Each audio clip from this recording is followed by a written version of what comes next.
രാജ്യത്ത് വീണ്ടും വലിയ പ്രതിസന്ധിയിലേക്ക് പോകുന്നു. രാജ്യം വലിയ വരൾച്ചയുടെ വക്കിൽ എത്തി നിന്നു. അത് കഴിഞ്ഞിപ്പോൾ 311 ജില്ലകളാണ് വരൾച്ചയിലേക്ക് പോയത്. അതിൽ 115 അതീവ ഗുരുതരമായ വരൾച്ചയിലേക്ക് പോയി. അതുപോലെ തന്നെ ഇപ്പോൾ വരൾച്ച മാറി പ്രളയത്തിലേക്ക് പോകുന്നു പറയുന്നു. മൺസൂണിന്റെ കാലാവസ്ഥ കംപ്ലീറ്റ് തകിടം മറിഞ്ഞിരിക്കുന്നു. രാജ്യത്തിന്റെ കാലാവസ്ഥ രീതി പോകുന്നു. കർഷകർ ദുരിതത്തിലേക്കും ദുരിതപ്പെയ്ത്തിലേക്കുമാണ് കർഷകർ എത്തിപ്പെട്ടിരിക്കുന്നത്. വളരെ ഗുരുതരമായ ഭക്ഷ്യപ്രതിസന്ധിയും രാജ്യത്ത് വളരെ വലിയ പ്രതിസന്ധി വരുന്നു ഒരു വശത്ത്. മറുവശത്ത് വിദ്യാഭ്യാസ രംഗത്ത് ധർമ്മേന്ദ്ര പ്രധാൻ എന്ന് പറയുന്ന ഒരു മന്ത്രിയും അവരുടെ പരിവാരങ്ങളും ചെയ്തു കൂട്ടുന്ന ദുരന്തങ്ങൾ ഒരു രാജ്യത്തിനും സഹിക്കാവുന്നതിനപ്പുറമുള്ള ദുരന്തങ്ങളാണ്. ചെറുപ്പക്കാരുടെയും വിദ്യാർത്ഥികളുടെയും ഭാവി തുലാസിൽ വെച്ചുള്ള കളിയാണ്. ഈ കളികൾ നടക്കുമ്പോഴും പ്രധാനമന്ത്രി രാജ്യത്തില്ല എന്നുള്ളത് വലിയ വിമർശനമാണ്. പ്രതിപക്ഷ നേതാവ് രാജ്യത്ത് നിൽക്കുന്നില്ല, അത് മറ്റൊരു വിമർശനം വിളിച്ചു കൂട്ടുന്നു. അതോടൊപ്പം പ്രധാനമന്ത്രിയെ സംബന്ധിച്ചിടത്തോളം അദ്ദേഹം ഇത്തരം സാഹചര്യങ്ങളിൽ പരമാവധി രാജ്യത്തുണ്ടാവുക എന്നുള്ളതാണ് വളരെ പ്രധാനം. ലോക രാജ്യങ്ങളിൽ പോകാൻ സമയമുണ്ട്, അവരുടെ സിവിലിയൻ അവാർഡ് വാങ്ങാൻ സമയമുണ്ട്. അവരോട് കാര്യം പറഞ്ഞാൽ മനസ്സിലാകും. ഇപ്പോൾ ആസ്ട്രേലിയയിലാണെന്ന് മനസ്സിലാക്കുന്നു. കഴിഞ്ഞ ദിവസം നമ്മൾ ഇതുപോലൊരു കാര്യം സൂചിപ്പിച്ച സമയത്ത് സൂചിപ്പിച്ച ദിവസവും അദ്ദേഹം വിദേശത്തായിരുന്നു. തീർച്ചയായിട്ടും ഈ രാജ്യത്തുണ്ടാവുക എന്നുള്ളത് വളരെ പ്രധാനപ്പെട്ട കാര്യമാണ്. മന്ത്രിമാരെല്ലാം ഓഫീസിൽ കൃത്യസമയത്ത് വരണമെന്നും ഒരുപാട് സമയം ഓഫീസിൽ ചെലവഴിക്കണമെന്നും ഒക്കെ പറയുന്ന നമ്മുടെ പ്രധാനമന്ത്രി പലപ്പോഴും രാജ്യത്തുണ്ടാകുന്നില്ല എന്നുള്ളത് വലിയൊരു പ്രശ്നമാണ്. കോവിഡ് കാലത്തും ഇതുപോലെ ചില ആക്ഷേപങ്ങൾ കേൾക്കുവാനിടയായി. രാജ്യത്തെ പ്രധാനമന്ത്രിമാരും മന്ത്രിമാരും ഹോംവർക്ക് ചെയ്യാനായി, ജനങ്ങളുടെ ദുരിതമകറ്റാനായി ജനങ്ങളോടൊപ്പം നിന്നുകൊണ്ട് രാജ്യത്തുണ്ടാവുക എന്നുള്ളത് വളരെ പ്രധാനപ്പെട്ട കാര്യമാണ്. ലോകരാജ്യങ്ങൾ സന്ദർശിക്കണം, സിവിലിയൻ അവാർഡുകൾ വാങ്ങണം, അതെല്ലാം ശരി തന്നെയാണ്, അതിനകത്തൊന്നും തർക്കമില്ല. പക്ഷേ ഇത് തന്നെ ഒരു നൈരന്തര്യമായി കഴിഞ്ഞാൽ നമ്മളൊരു ജനതയോട് കാണിക്കുന്ന പാതകമാണ്. രാമക്ഷേത്ര വിഷയം വളരെ വലിയ വിഷയമായി കിടക്കുന്നു. അതിനേക്കാൾ പ്രധാനം ഉത്തർപ്രദേശിൽ തെരഞ്ഞെടുപ്പ് വരുന്നു, പഞ്ചാബിൽ തെരഞ്ഞെടുപ്പ് വരുന്നു, രാജ്യത്തിൻ്റെ രാഷ്ട്രീയ കാലാവസ്ഥ മാറുന്നു, അതുപോലെ തന്നെ സാമ്പത്തിക കാലാവസ്ഥ മാറുന്നു.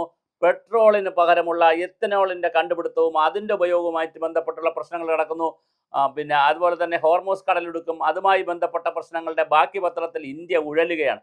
അപ്പോൾ ഇന്ത്യയിലെ സാമ്പത്തിക രംഗം എടുത്താലും അതുപോലെ തന്നെ പിന്നെ പാരിസ്ഥിതിക രംഗം എടുത്താലും കാലാവസ്ഥയുടെ മേഖല എടുത്താലും മഴയുടെ കണക്കെടുത്താലും ആകെ ഒരു കൺഫ്യൂഷനിലേക്ക് രാജ്യം നിൽക്കുകയാണ്. നമ്മൾ സ്വതന്ത്ര ഭാരതത്തിൽ വൻകിട പദ്ധതികളെക്കുറിച്ച് നമുക്ക് വലിയ സ്വപ്നങ്ങളുണ്ട്. ബുള്ളറ്റ് ട്രെയിൻ കൊണ്ടുവരുന്നു, ഹൈഡ്രജൻ ട്രെയിൻ കൊണ്ടുവരുന്നു, വന്ദേ ഭാരത് വരുന്നു, ഇതെല്ലാം വേണം. പക്ഷെ അടിസ്ഥാനപരമായി ഇന്ത്യ എന്ന് പറയുന്നത് ഗ്രാമങ്ങളിലാണ് ജീവിക്കുന്നതെന്ന് പറയുന്ന ഗാന്ധിജിയുടെ ഇന്ത്യ എന്ന് പറയുന്നത് ഗ്രാമങ്ങളാണ്. ഇന്ത്യൻ ഗ്രാമങ്ങളിൽ വളരെ വലിയ ദാരിദ്ര്യത്തിൻ്റെയും പട്ടിണിയുടെയും അവസ്ഥ വരും, അല്ലെങ്കിൽ വന്നുകൊണ്ടിരിക്കുന്നു. കാരണം ഈ ഭക്ഷ്യക്ഷാമവും ഭക്ഷ്യസുരക്ഷയില്ലായ്മയും ഈ വരുന്ന മഴയിൽ ഉണ്ടാകുന്ന വ്യത്യാസവും കാലാവസ്ഥയിൽ വരുന്ന മാറ്റവുമൊക്കെ അതീവ ഗുരുതരമായ ഹ്രസ്വകാല, മധ്യകാല, ദീർഘകാലമായിട്ടുള്ള 3 കാലയളവിലുമുള്ള വലിയ പ്രതിസന്ധിയാണ് നമ്മുടെ രാജ്യത്തിന് സമ്മാനിച്ചുകൊണ്ടിരിക്കുന്നത്. 2020 തന്നെ അല്ലെങ്കിൽ 10-20 തന്നെ വേൾഡ് ബാങ്കിൻ്റെ വളരെ വലിയ റിപ്പോർട്ടുകളുണ്ട്. ഇന്ത്യയിൽ 2050 പോകും തോറും ഇന്ത്യ വലിയ ജലപ്രതിസന്ധിയിലേക്ക് പോകും.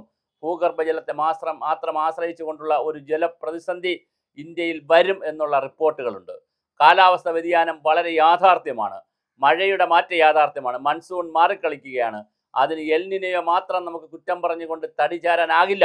ഈ രാജ്യത്ത് തുടരുകയും പ്രധാനമന്ത്രി രാജ്യത്തുണ്ടാവുകയും വളരെ കൃത്യമായി ഈ രാജ്യത്തെ പ്രശ്നങ്ങളിൽ ഇടപെടുകയും ഈ രാജ്യത്തെ ജനങ്ങൾക്ക് ആത്മവിശ്വാസം കൊടുക്കുകയും അതുപോലെ തന്നെ അവർക്കാവശ്യമായ സാമ്പത്തിക സഹായം ഉൾപ്പെടെ കൊടുക്കുന്നതിനെക്കുറിച്ച് ചിന്തിക്കേണ്ടതാണ്. ഇവിടെ മന്ത്രിമാരെ മാറ്റും എന്ന് പറഞ്ഞിട്ട് എത്രയോ ദിവസങ്ങളായി എയറിൽ ഇങ്ങനെ കിടക്കുകയാണ്. BJPക്ക് പുതിയ ഭാരവാഹികളെ വയ്ക്കുമെന്ന് പറഞ്ഞിട്ടും എയറിൽ കിടക്കുന്നേ ഉള്ളൂ. ഇതുവരെ അത് വന്നിട്ടില്ല. ജോർജ് കുര്യൻ മന്ത്രിസ്ഥാനം പോയിട്ട് എത്ര ദിവസമായി? പകരം മന്ത്രി ആരാ? ഇത്തരം കാര്യങ്ങളെക്കുറിച്ചൊന്നും ഒരു ധാരണയും ഇല്ലാതെയാണ് നമ്മുടെ സംവിധാനം ഓടുന്നത്. എന്തായാലും നരേന്ദ്രമോദിയെ സംബന്ധിച്ചിടത്തോളം അദ്ദേഹം ഡൽഹിയിൽ ഉണ്ടാവുക, ഇത്തരം കാര്യങ്ങൾ, കാരണം ഇപ്പോൾ BJPക്ക് ഭാരവാഹികളെ വയ്ക്കുന്നതിലും അദ്ദേഹത്തിന് സേ ഉണ്ട്. മന്ത്രിമാരെ വയ്ക്കുന്നത് അദ്ദേഹമാണ് തീരുമാനിക്കുന്നത്. അങ്ങനെ ഒരുപാട് കാര്യങ്ങളിൽ ഡിലേ വരുന്ന സമയത്ത് പ്രധാനമന്ത്രി രാജ്യത്തുണ്ടാവുക എന്നുള്ളത് വളരെ പ്രധാനമാണ്. രാജ്യത്തിൻ്റെ താല്പര്യങ്ങൾക്കനുസരിച്ച് പ്രധാനമന്ത്രി യാത്ര ചെയ്യുക എന്നുള്ളതല്ലാതെ പ്രധാനമന്ത്രിയുടെ യാത്രയ്ക്കനുസരിച്ച് രാജ്യത്തിൻ്റെ താല്പര്യം നിൽക്കാനാകില്ല. രാജ്യത്തിൻ്റെ താല്പര്യമാണ്, രാജ്യത്തെ ജനങ്ങളുടെ ക്ഷേമമാണ് താല്പര്യമാണ്, സാമ്പത്തിക വളർച്ചയാണ്, വികസനമാണ് ഫസ്റ്റ് റോയിൽ കണ്ടുപിടിക്കേണ്ടത്. അതില്ലാതെ ഒരു കാരണവശാലും മുന്നോട്ട് പോകാൻ കഴിയില്ല. അങ്ങനെ ചിന്തിക്കുമ്പോൾ തീർച്ചയായിട്ടും പ്രധാനമന്ത്രി ഇപ്പോൾ നാട്ടിലുണ്ടാകണം.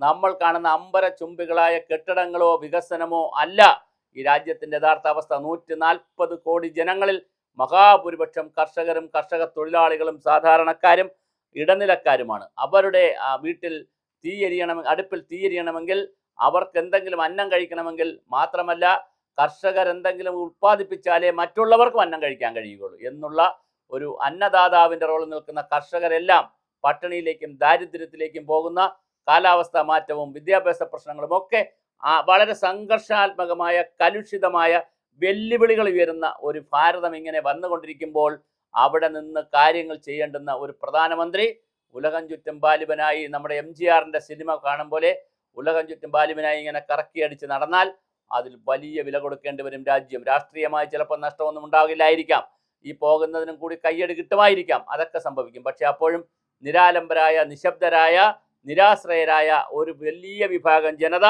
ഈ ഭാരതത്തിൽ പട്ടിണിയിലും ദാരിദ്ര്യത്തിലുമുണ്ട്. അവരുടെ ശബ്ദം പോലും കേൾക്കാനില്ലാത്ത അവസ്ഥയിലേക്ക് പോകും.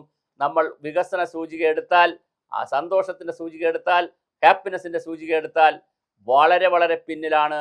നമ്മുടെ പിന്നിൽ 5-6 രാജ്യമേ ഉള്ളൂ എന്നുള്ള കാര്യവും നമ്മൾ ആലോചിക്കണം. GDPയിൽ നമ്മൾ വളരെ മുന്നിലോട്ട് പോകുമ്പോഴും സാധാരണക്കാരൻ്റെ ജീവിത സന്തോഷത്തിൽ നമ്മൾ വളരെ പിന്നിലാണ് എന്നുള്ള യാഥാർത്ഥ്യം ഇന്ത്യ മനസ്സിലാക്കേണ്ടതുണ്ട്. അതുകൊണ്ട് ഈ കോർപ്പറേറ്റ് ക്യാപിറ്റലിസ്റ്റ് വ്യവസ്ഥയൊക്കെ നടക്കട്ടെ, അതിനകത്തൊക്കെ അതൊന്നും ഇപ്പോൾ ഒരു നാൾ കൊണ്ട് പൊളിച്ചെഴുതാൻ കഴിയില്ല.